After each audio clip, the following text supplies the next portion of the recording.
And so we have an opportunity to inject $700 million into the state, which will create jobs, which will build much-needed buildings. And we're not even talking about the benefit that these buildings across the state could have on our higher education institutions. We haven't even discussed the economic impact providing a better education to the students across this state would actually impact us.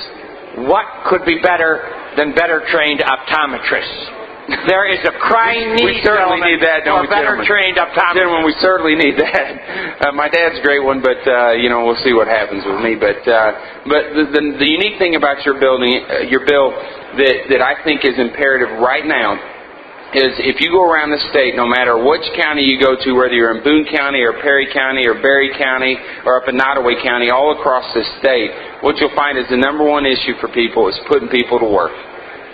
And what your bill would do would, as soon as approval of voters, would actually put people to work on $700 million of projects all across the state. Not just in St. Louis and Kansas City, but all across the state. Well, not only will it put them to work, but as everyone in this room knows, they're hungry. And they'll go to work at rates that are less than we would normally see. That's right. So it's going to be more competitive bidding for contractors are hungry. That's exactly right. Now, I want to touch base on one last issue that the previous inquiry discussed, and they were talking about going in debt and acting like Congress.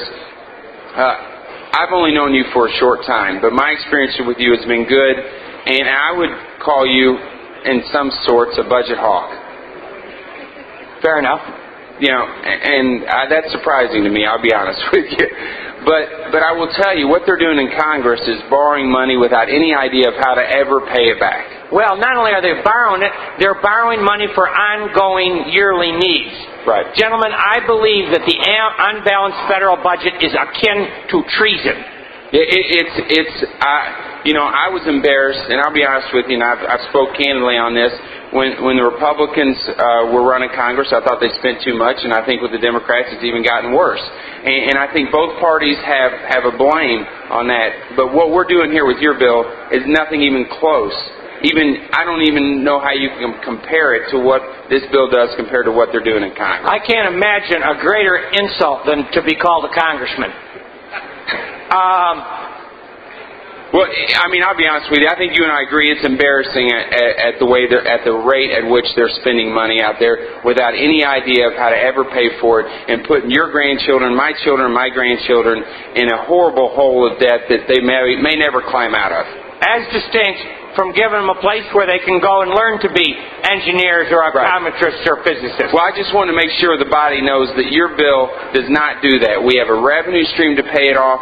We can borrow money at a rate that we may never see in a lifetime, and we're going to put thousands and thousands of people to work in this state immediately if your bill passes and the voters of this state approve it. I'm grateful for your support, gentlemen. Gentlemen, thank you for the bill.